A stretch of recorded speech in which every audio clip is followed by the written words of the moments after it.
Hi, my name is Kate Arbor, and today I'm going to talk to you about the waste management scandal that happened in 1998. First, I want to talk about the profile of the Waste Management Company. Waste Management Company is a comprehensive waste and environmental company. The company was founded originally in North America in 1894 by a guy named Larry Beck. The company was then launched in 1971.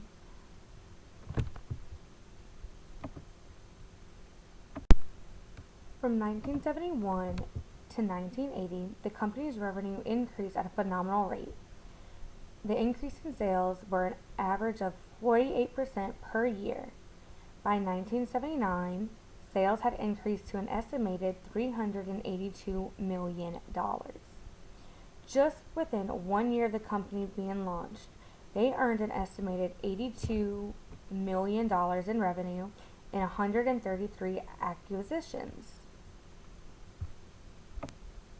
The company had approximately 20 million people in multiple countries including America, Canada, and Puerto Rico.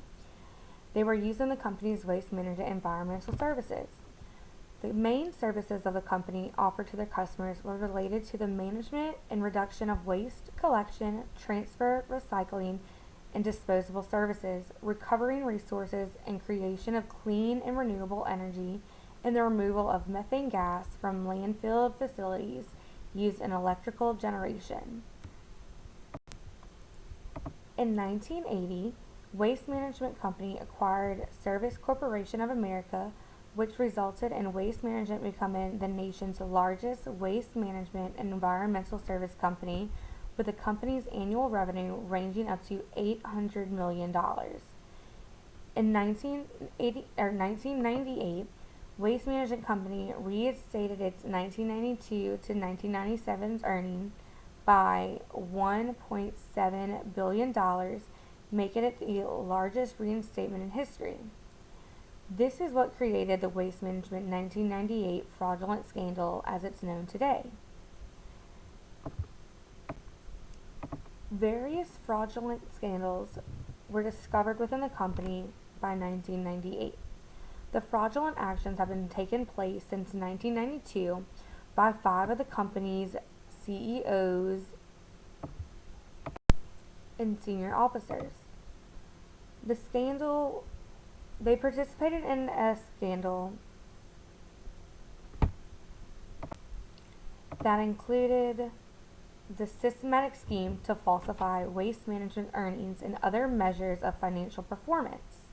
The reasoning behind these fraudulent actions is rumored to be because of the stagnancy in the company's profit. Waste Management was not successful in meeting their profit target set by the company for a said period in advance. So the 6 officials decided to falsify and manipulate the company's accounting books and financial statements to make profits out of these manipulated numbers. The Waste Management Company's accountant also took place in this scandal. One of the fraudulent activities that the officials participated in was avoiding the depreciation expenses within the company. The 6 officials did this by assigning and inflating salvage values and improperly extending the useful lives of the garbage truck owned by Waste Management, while at the same time making unsupported increases to the salvage values of the trucks. In simpler words, the older the trucks became, the more the trucks are used, the more trucks' value increased. However, with any company, every year the company's financial statements must include all depreciation expenses because as the assets owned become older and used up, the value decreases. The law mandates that the filing of depreciation value of a company's assets must be shown in the company's financial statements because the value of assets do not remain the same with its usage.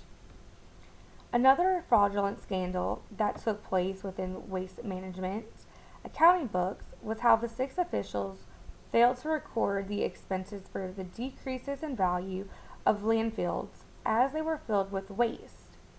By doing this, the accounting books showed that there was less expenses for the company, when in reality, the accounting books should have shown that there were more expenses for the company.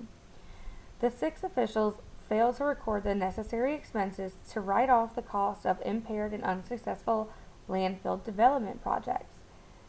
This showed that there were less expenses on Waste Management's financial statements. This was done to help the company decrease its total expense for the year, which would proportionately increase the company's profit. To add to the fraudulent activities, the officials assigned salvage value to assets that in reality had no salvage value at all.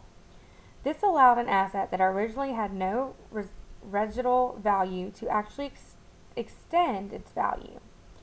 They increased environmental reserves to avoid operating expenses. With all these fraudulent changes in the company's accounting books and financial statements, the 6 officials should have been caught. However, they decided to participate in another fraudulent activity since they've gotten away with it so far. In order for the 6 officials to hide the understatement of expenses of the company's accounting books and financial statements, the defendants resorted to an undisclosed practice known as netting. They used this one-time gains realized on sale or exchange of assets to eliminate unrelated current period operating expenses and accounting misstatements that had accumulated from prior periods. The 6 officials concealed the impact of their various fraudulent activities that was shown on the company's accounting books and financial statements by offsetting one-time gains against multiple items that should have been reported as operating expenses in prior period or current period statements. By participating in netting, this helped the company to secretly eliminate an estimated $490 million of operating expenses.